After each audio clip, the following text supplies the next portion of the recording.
सुखदेव जी कहते हैं परीक्षित, हम भगवान की दीनता को, भगवान किस दीनता पर रीझते हैं ये समझो। क्यों? परीक्षित जी का ये सवाल था कि गोपिकाएं शरीर से सुंदर हैं, जहां रहती हैं वहां सुंदर वातावरण है, लेकिन भगवान का कोई भक्त ऐसा है जो संसार की वस्तु से वंचित हो लेकिन प्रभु के प्रेम से परिपूर्ण हो। भगवान सुना रहे हैं। कौन? सुखदेव भगवान सुनाते हैं परीक्षित को, विरिक्त इंद्रियार्थेषु प्रशांतात्म जितेंद्रिया। भगवान के एक भक्त हुए जिनका नाम है सुदामा। और सुदामा कैसे हैं? सुदामा के पास सांसारिक साधनों की बहुत कमी है। परीक्षित पूछते हैं महाराज क्या कमी है? बोले सुदामा के पास कमी सुनो क्या क्या है। सुबह को जब सूर्य की पहली किरण निकलती है तो सुदामा जी के आंगन में जाती है, और शाम को जब पहली किरण अस्त होती है तो सुदामा जी के आंगन से ही उठकर जाती है। जल की बिंदु, जल की वर्षा पहली बूंद पृथ्वी पर आती है तो सुदामा जी के घर में छप्पर ऐसा पड़ा है कि पहली बिंदु जो गिरती है वो सुदामा जी के घर में गिरती है। हवा जब चलती है तो पूरे गांव में सबसे पहले हवा सुदामा जी के घर में जाती है। सुदामा जी के पास सांसारिक साधनों की इतनी कमी है। तो सुखदेव जी कहते हैं लेकिन सुदामा प्रभु हैं कैसे कि विरिक्त इंद्रियार्थेषु प्रशांतात्म जितेंद्रिया।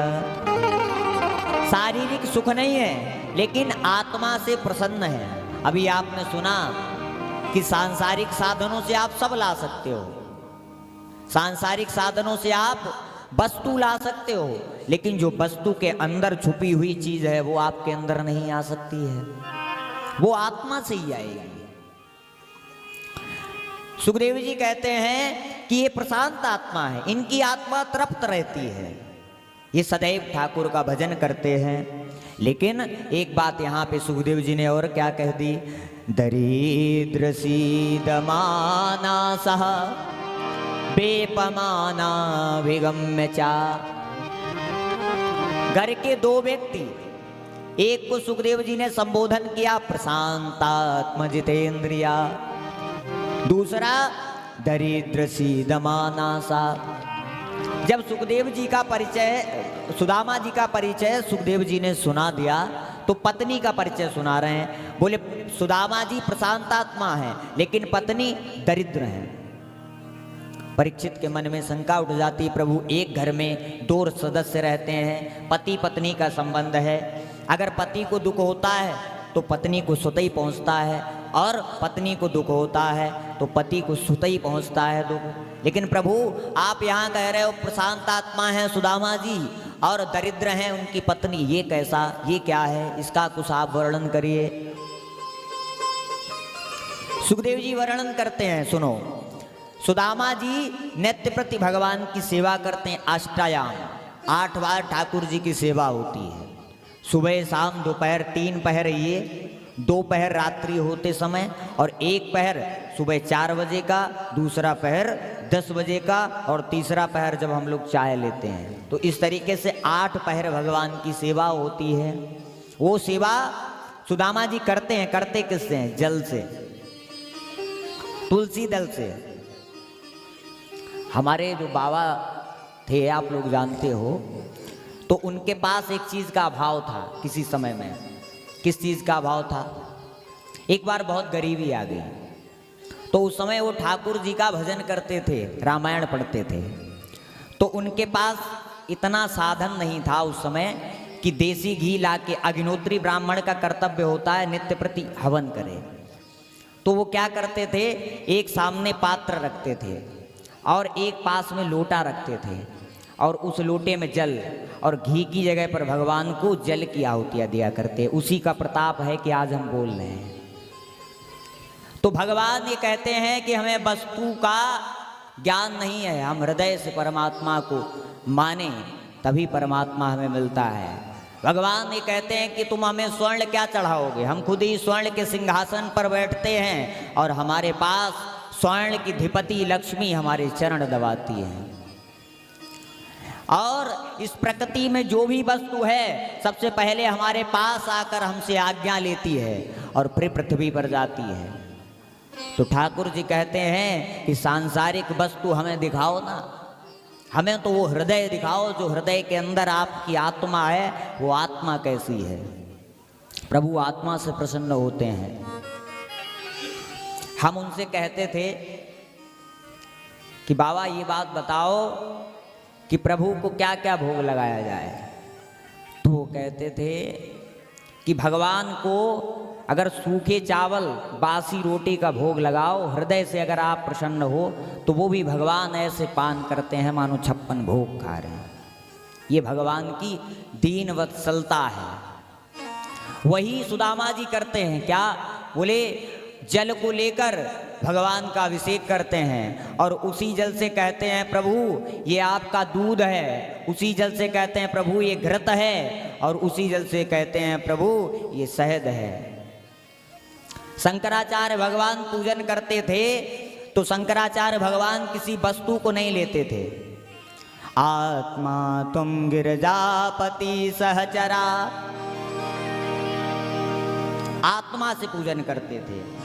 शंकराचार्य कहते थे प्रभु हम आपकी परिक्रमा कैसे करते हैं, बताते हैं कि जो हम चलते हैं ये आप अपनी परिक्रमा समझो, और जो हम सोते हैं ये आपकी समाधि है, और जो हम खाते हैं ये आपका भोजन है, और जो हम बोलते हैं ये आपका भजन है। जरूरी नहीं है वस्तु का सहारा लेकर आप प्रभु के पास जाएं, उनके पास वस्तु की कमी नहीं है क्योंकि वो खुद उसके मालिक हैं। और मालिक के सामने अगर आप जाओगे तुच्छ वस्तु लेकर तो स्वीकार तो कर लेंगे, कब, बोले जब आपकी आत्मा में प्रभु बैठे होंगे तब।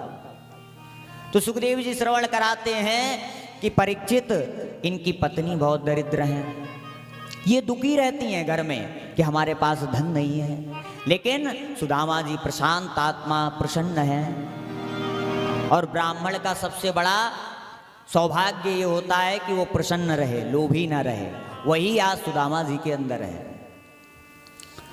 सुखदेव जी परीक्षित महाराज को श्रवण करा रहे हैं कि एक बार सुदामा जी की पत्नी ने कहा प्रभु बच्चों ने 3 दिन से कुछ भी नहीं खाया है सिर्फ जल के अलावा, और बोले जल पिया है, अब वो जो बच्चे हैं वो क्या अन्न को मांग रहे हैं। कैसा अन्न मांगते हैं, कहते हैं प्रभु ननु ब्रह्मन भगवता सखा साक्षी ये पति ब्रह्मणा शरणायस्या भगवान सात्वर सवः। सुदामा जी की पत्नी कहती हैं कि आप जिनकी रोज पूजा करते रहते हो उनसे कहो कुछ कि कुछ प्रदान करें, हम कब तक बच्चों को जल पिलाएं, कब तक चरणामृत पिलाएं, उनसे कुछ कहो कि कुछ हमें दें। लेकिन सुदामा जी अपनी पूजा में लगे रहते हैं, उस परमात्मा को याद करते हैं और कहते हैं कि संसार में कोई किसी को देने वाला नहीं है कुछ भी। अगर परमात्मा सुबह उठाएगा तो शाम को भोजन करा के ही सुलाएगा। बहुत कहा जब सुदामा जी से सुदामा जी की पत्नी ने, तो सुदामा जी करते क्या हैं, बोले प्रभु से हाथ जोड़ते हैं और मांगते क्या हैं। देखिए जब आपसे कोई कहे कि आप भगवान से कुछ मांगो तो भगवान से आप मांगो क्या, बोले भगवान के दर्शन मांगो, भगवान की कथा मांगो। सुदामा जी ने वही मांगा तो प्रभु ने मानो ये कह दिया कि आओ हमारी द्वारिका में हमारे दर्शन कर जाओ, प्रशांत आत्मा हो आप। तो सुदामा जी ने कहा ठीक है हम जाते हैं अपने प्रभु के दर्शन कराएं पहले, फिर देखते हैं कि प्रभु हमें क्या प्रदान करते हैं, क्योंकि हम आत्मा से प्रसन्न हैं। लेकिन सुदामा जी की पत्नी क्या कहकर भेजती हैं घर से, या चित्वा चातुरो मुष्टिन विप्रान पृथुक तंडुला चैलखंडेन तान बद्ध्वा भद्रे पादादुपायनम। सुदामा जी की पत्नी जब सुदामा जी जाते हैं तो सुदामा जी विचार करते हैं कि हम प्रभु के लिए क्या ले जाएं। तो मन में विचार आ जाता है कि हम प्रभु को अपना हृदय समर्पित कर देंगे। लेकिन सुदामा जी की पत्नी संसार की वस्तु चाहती हैं, और जो व्यक्ति संसार की वस्तु चाहेगा वही भगवान को वो वस्तु अर्पण करेगा। तो इन्होंने किया क्या, बोले 4 घर में गई, 4 ब्राह्मणों के यहाँ, और थोड़े थोड़े से चावल ले आई। अब वो चावल कैसे हैं, किसी के यहाँ बासमती चावल है, तो किसी के यहाँ छोटे छोटे कण हैं, कनकी जिसको बोलते हैं, चारों लाकर एक पोटली में बांध दिए और सुदामा जी से कहा कि ये लिए जाओ और ये भगवान के दरबार में अन्य क्षेत्र में रख देना। और जा रहे हैं सुदामा जी जब, तो सुदामा जी की पत्नी मन में विचार क्या करती हैं आप सुनिएगा। मन से कहती हैं, क्योंकि सामने पतिदेव इतने तेजवान हैं, उनसे कुछ कह नहीं सकती। कहती हैं, 1 मास 2 पाख में 2 एकादशी होए। हे प्रभु, ये हमारे पतिदेव आपके पास आ रहे हैं, लोगों को आपने 1 महीने में 2 एकादशी दी है। 1 मास 2 पाख में 2 एकादशी होए। और प्रभु आपने इतना अच्छा किया कि सो प्रभु दीन दयाल ने नित प्रतिदीनी मोहे। एकादशी को लोग जल पीकर रहते हैं, और सुदामा जी की पत्नी कहती हैं, प्रभु आपने हमें रोज जल पिलाकर एकादशी का व्रत करने का पुण्य फल आप हमें प्रदान कर रहे हो।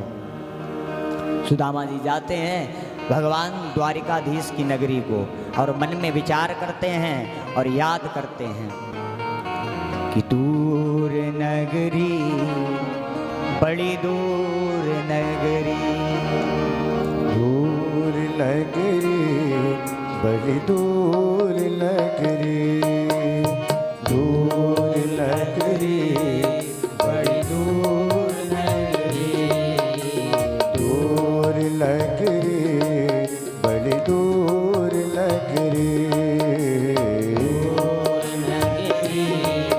बड़ी दूर नगरी। कैसे आऊं मैं कन्हाई, कैसे आऊं मैं कन्हाई, तेरी गोकुल नगरी, बड़ी दूर नगरी, दूर नगरी, बड़ी दूर नगरी, दूर नगरी, बड़ी दूर नगरी, दूर नगरी, बड़ी दूर नगरी। जय हो।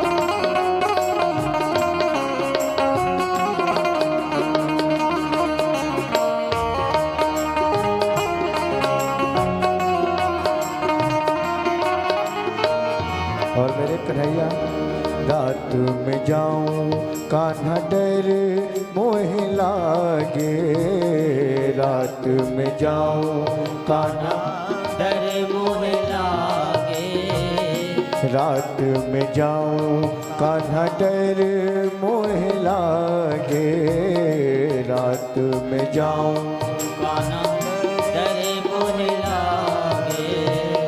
दिन को जाऊं तो देखे, दिन को जाऊं तो देखे सारी नगरी, हाँ दिन को जाऊं तो देखे सारी नगरी, दूर नगरी, बड़ी दूर नगरी, दूर नगरी, बड़ी दूर नगरी। कैसे आऊं मैं कन्हैया, कैसे आऊं मैं कन्हैया, तेरी गोकुल नगरी, बड़ी दूर नगरी, दूर नगरी, बड़ी दूर नगरी, दूर नगरी, बड़ी दूर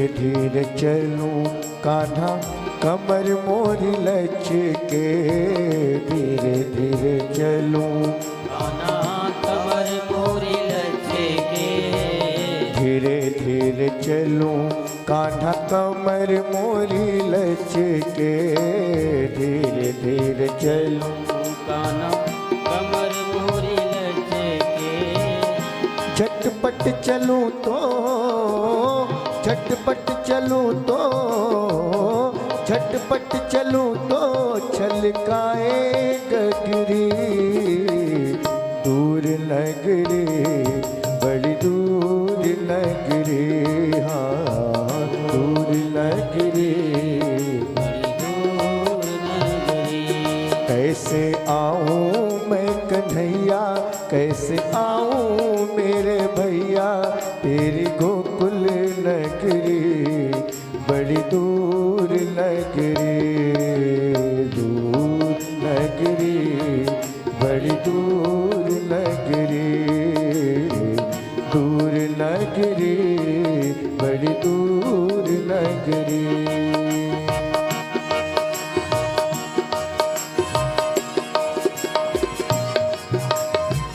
वाके बिहारी लाल की जय हो।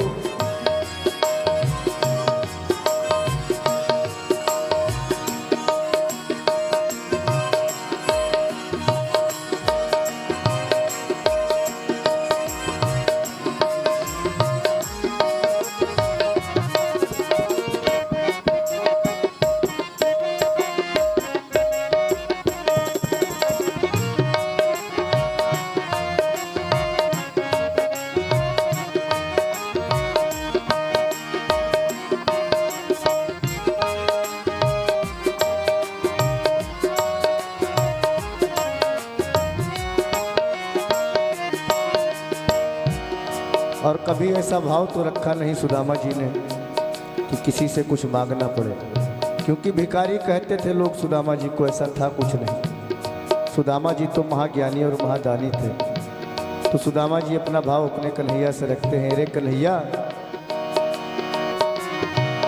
काऊ संग जाऊं कान्हा शर्म मोहे आवे, काऊ संग जाऊं कान्हा शर्म मोहे आवे, काऊ संग आऊं कान्हा शर्म मोहे आवे, काऊ संग आऊं कान्हा शर्म मोहे आवे, काऊ संग आऊं कान्हा शर्म मोहे लागे, काऊ संग आऊं कान्हा शर्म मोहे लागे, अकेले आऊं तो मैं अकेले आऊं तो भूल जाऊं डगरी हो, अकेले आऊं तो भूल जाऊं डगरी, दूर नगरी बड़ी दूर नगरी, कान्हा दूर नगरी बड़ी दूर नगरी। कैसे आऊं मैं कन्हैया, कैसे आऊं मेरे भैया, तेरी गोकुल नगरी बड़ी दूर नगरी, दूर नगरी बड़ी दूर नगरी, बड़ी दूर नगरी, बड़ी दूर नगरी।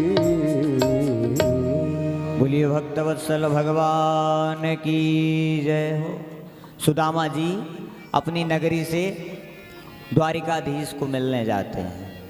रास्ते में चल रहे हैं, प्रभु से कहते हैं, प्रभु कितनी दूर आपने अपना ये दरबार बना लिया।